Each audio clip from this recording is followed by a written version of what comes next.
Bagi kalian ikutilah sunnahku dan sunnah pada khulafa ar-rasyidin yang pertama. Ada petunjuk kan? Ini membuat syariat atau tidak membuat syariat? Kalau mau dibilang istilahnya sahabat membuat syariat, kita tanya, Rasul itu pernah melakukan tarawih atau tidak pernah melakukan tarawih? Rasul itu pernah atau tidak tarawihnya berjamaah di masjid? Lalu apakah sahabat melakukan turut andil dalam masalah syariat? Jadi istilahnya perlu diganti.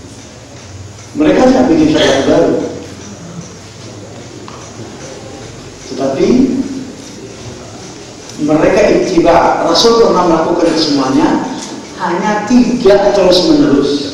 Lalu mereka lakukan terus menerus. Kemudian mereka bersandar pada hukum. Ketika Rasul ditanya, mengapa anda tidak melakukan salat tarawih itu setiap malam? Karena kata Rasul, aku takut kepada umatku kalau salat tarawih itu dianggap sebagai suatu kewajiban. Lalu apakah sahabat menjadikannya menjadi wajib? Berarti mereka tidak membawa pemikiran syariat. Jadi saya katakan istilah itu perlu dirubah.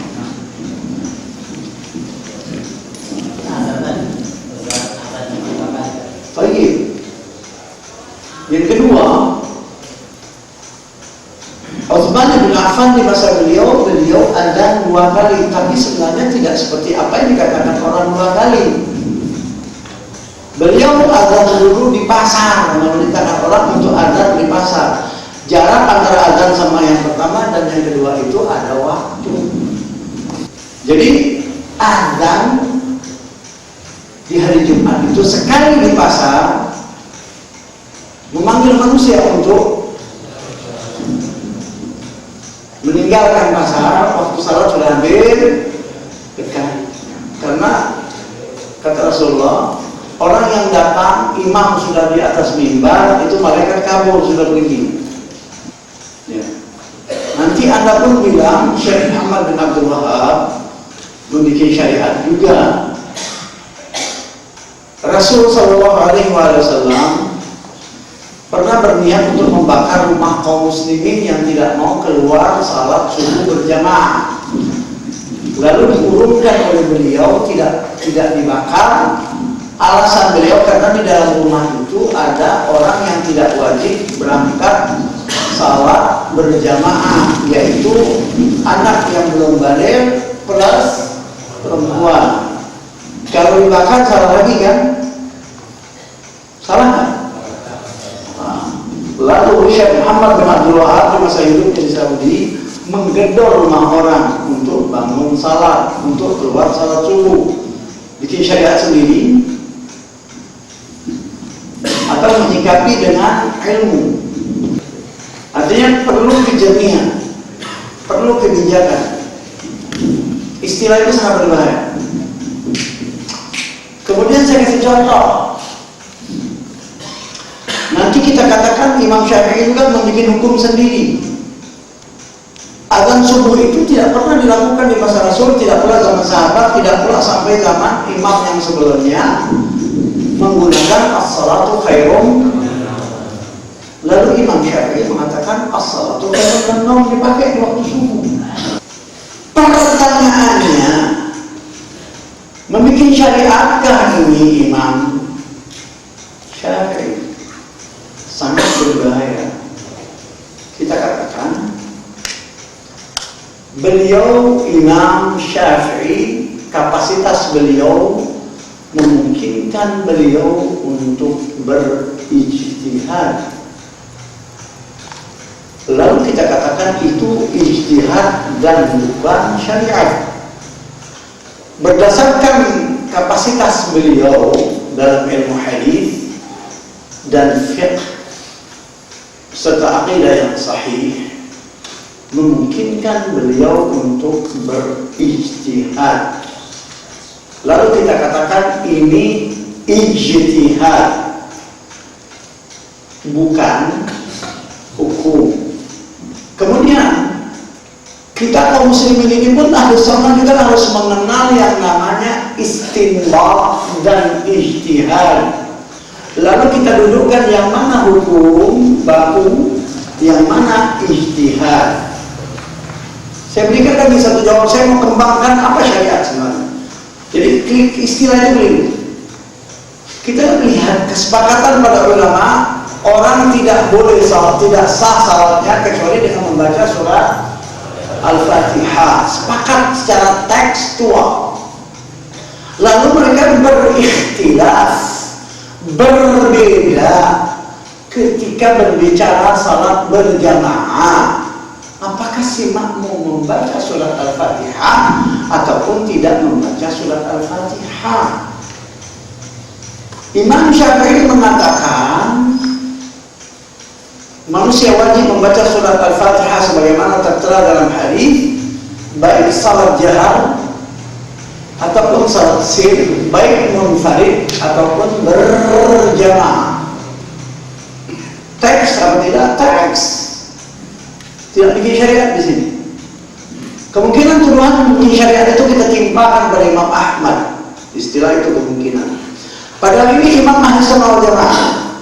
Karena Imam Ahmad berkata, rahimahullah, ketika salat jahar yaitu maghrib, isya, subuh, orang tidak perlu membaca surat Al-Fatihah, cukup mendengar sang imam.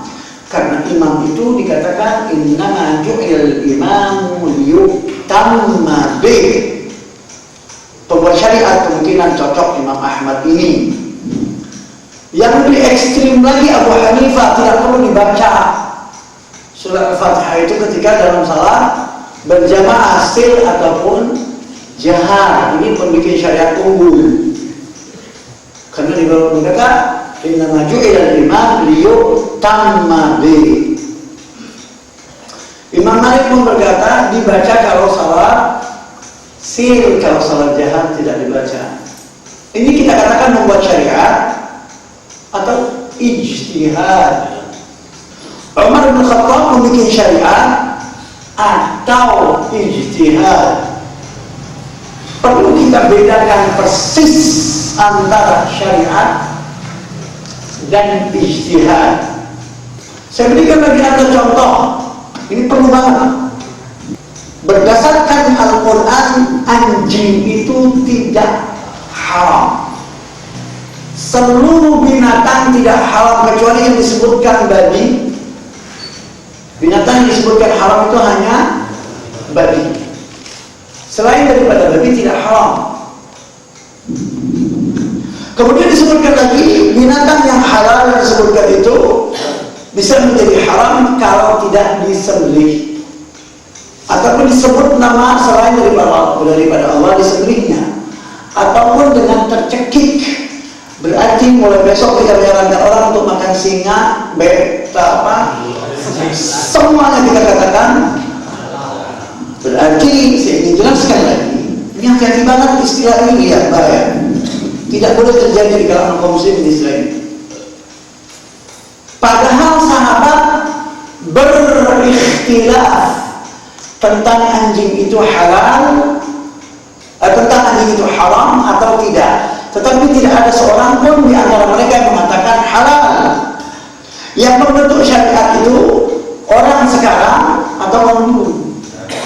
Tak ada seorang ulama pun yang mengatakan anjing itu halal. Tetapi Imam Malik rahimahullah berkata, saya tidak menemukan dalil halalnya, saya tidak menemukan dalil haramnya anjing. Lalu orang berkata itu halal, opini anda lah yang membuat. Lalu para sahabat ikhtilaf tentang halal atau tentang haram atau tidak anjing. Tetapi tidak ada seorang pun yang di antara mereka berkata anjing itu halal. Saya minta dalil. Apakah air liur anjing itu najis ataupun tidak najis? Itu ikhtilaf. Kemudian saya tambahkan lagi kepada anda, apakah ular itu halal ataupun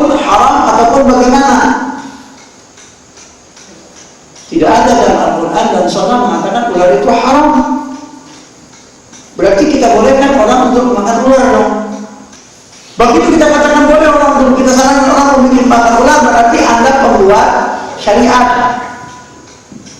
Kenapa kita katakan anak pembuat syariat? Karena tidak ada dalil halalnya. Karena dalam Al-Quran itu ada dalil halal dan ada dalil haram.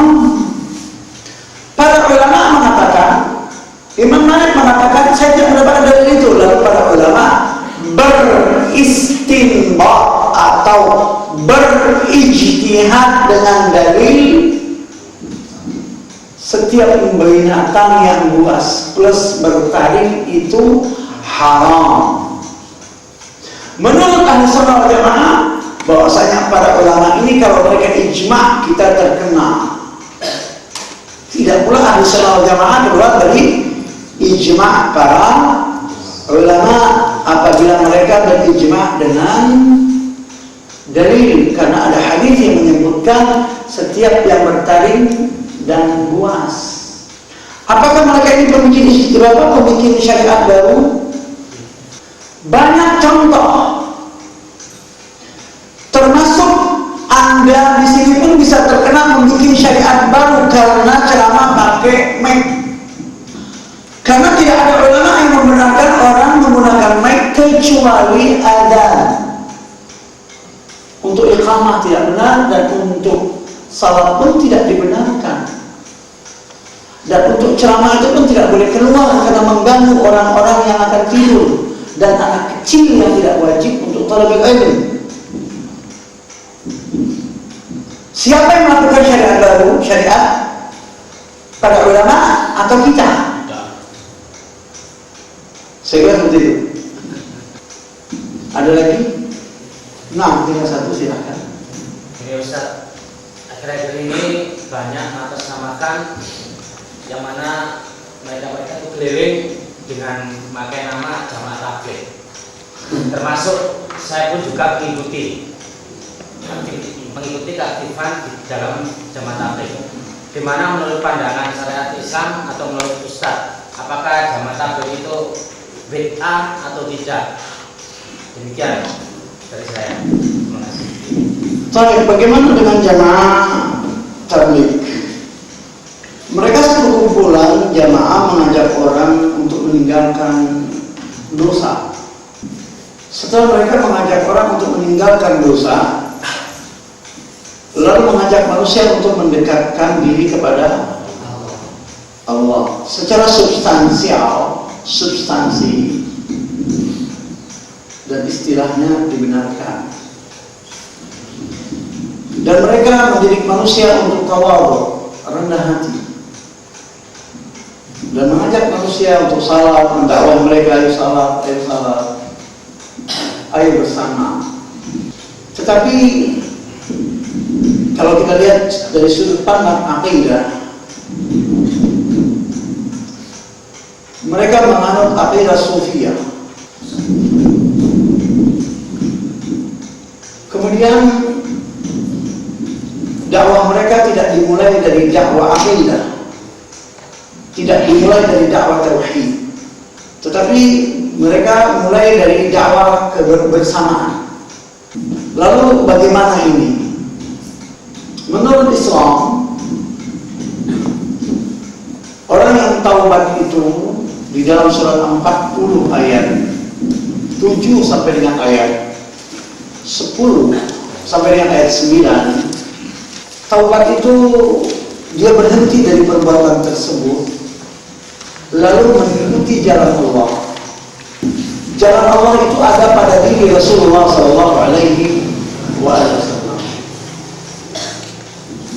Setiap orang yang menyalahi beliau SAW yaitu Rasul dan menyalahi sahabatnya, saya, Anda, siapapun dia yang ada di kolom bumi ini salah. Kita sepakat pada itu bahwasanya siapapun dia yang menyalahi Allah, Rasulnya Muhammad SAW dan sahabat, ya, Anda, saya, siapapun manusia yang ada di bumi ini salah. Sepakat atau tidak? Sepakat. Menurut bertaubat, bagaimana orang bertaubat? Malaikat-malaikat yang memikul arsy dan malaikat yang berada di sekelilingnya bertasbih memuji Rabb-Nya, dan mereka beriman kepadanya serta memintakan ampun bagi orang-orang yang beriman, seraya mengucapkan, Ya Rabb kami, rahmat dan ilmu Engkau meliputi segala sesuatu, maka berilah ampunan kepada orang-orang yang bertaubat. Baik, berhenti dari perbuatan yang tidak baik kan? Lantas, dan mengikuti jalan Engkau. jadi tidak hanya berhenti, harus mengikuti jalan Allah. Tidak berhenti dari maling semata, tetapi dia berhenti dari maling, dia kembali ke jalan Allah, mengikuti Rasul. Tidak berhenti daripada merampok atau berzina atau syirik, tetapi mengikuti jalan Allah. Artinya Rasulullah SAW ketika datang di Makkah, itu ketika beliau sampai ke Makkah, selama berapa tahun beliau berdakwah, setelah tahun ke-11, setelah sampai tahun ke-11 baru ada salat 5 waktu. Setelah itu 4 tahun setelah beliau hijrah baru ada zakat. Kemudian 5 tahun sebelum beliau wafat baru ada yang namanya saum. 3 tahun sebelum beliau meninggal baru ada namanya haji. Pertanyaannya, dari 0 sampai 11 isi dakwahnya apa? Sampai umat Islam itu ketika dia sudah hijrah mau, disuruh meninggalkan harta bendanya dan istrinya mau, apapun yang diperintah Allah dipenuhi oleh mereka. Sehingga disuruh terjun ke medan perang pun mereka mau. Motivasinya apa? Start dakwahnya aqidah, tauhid, iman. Jadi jamaah tabligh tidak memulai dari 3 hal. Mereka berdakwah bicara tentang masalah hati. Padahal yang pertama itu dipenuhi dulu dengan keimanan. Bagaimana manusia, kalau jamaah tabligh Anda disuruh berakhlak sesama manusia. Islam menyuruh manusia berakhlak dulu kepada Allah, baru berakhlak kepada para nabi, baru pada ulama, baru pada ayah dan ibu, baru pada keluarga, baru pada masyarakat, dan terakhir pada binatang. Kemudian masalah teknis ya. Saya kira seperti itu. Allah Ta'ala jelas ya. Baik, silakan. Masih kurang Ustaz. Jadi maksud saya harus bagaimana setelah saya terjun di apa yang saya lakukan? Mohon saran.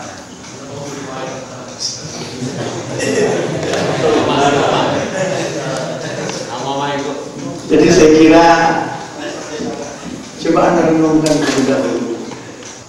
Kalimat itu ketika Anda ucapkan itu ada pembatas antara wilayah kekafiran dan wilayah keimanan. Semoga Allah merahmati Anda. Belilah buku itu terlebih dahulu. Saya harap Anda tidak meminta saya memvonis dan menuding orang. Saya silakan.